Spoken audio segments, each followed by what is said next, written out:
Shalom and good day all. This is Tehillim29 back again for Fool's Gold. And yes, here we go again, back with Young Justice. Issue 15. We'll get to it when we get to it. Okay. As you can see, I paid $3.99 for it. Its conversion price, as I pay it as standing order, it's $7.15. Start with the cover rating. And remember, I do convert these, or convert it into how much I actually think it's worth, rating the cover, the art, and also the story, and how much goes towards the artist, and also for the writer and the overall story. Okay. Is this covered within the story? Bit of a yes-no situation. And in it, I'd probably give the cover a 5 out of 10. Nice looking cover, no doubt about that, but let's go internal. Just so we know how much the artist is going to be rated. Here's a nice piece of art from within the story.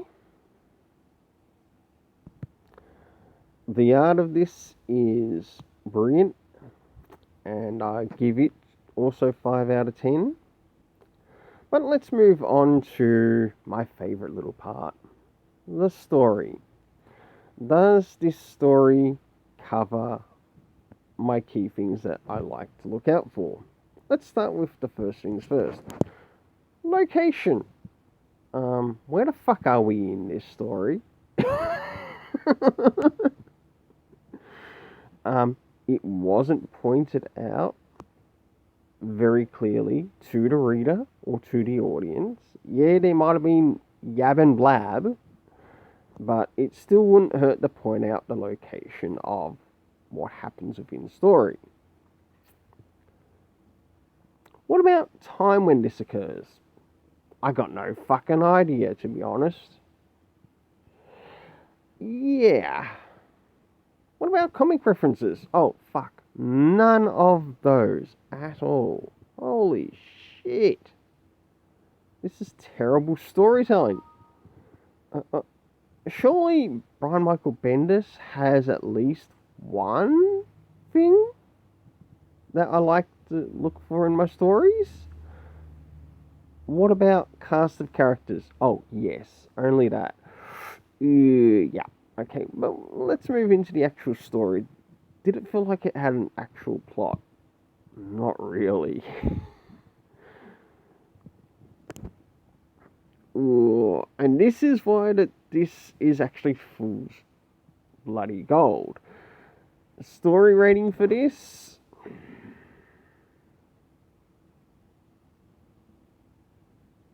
Zero out of 10. In this, you can't bank on Bendis at DC Comics. This was terrible. This was absolutely bloody terrible. And if anything, things moved right off Connor Kent, and if anything, it moved more onto Impulse.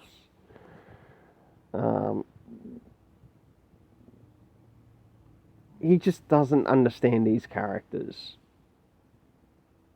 He's not done the research. He doesn't understand their character. He doesn't understand their personalities. It's just trying to rewrite a blank slate. This would be counted as an Elseworld story, not as a DC canon story, if I were to put it anywhere. So, one thing I haven't covered is the worth of the art and the cover. Right, going back to the artists, I've already given the rating, but what's the actual worth towards that? Even though I gave the art 5 out of 10, it's actually worth this time probably $1.50 each, so that's about $3. And because the story gets 0 out of 10, that's 0 even in cents and dollars. I was not impressed with this story. It's not worth picking up. Until then, don't forget to like, share, and subscribe. Big thanks to all my subscribers. And remember, let's keep it colourful.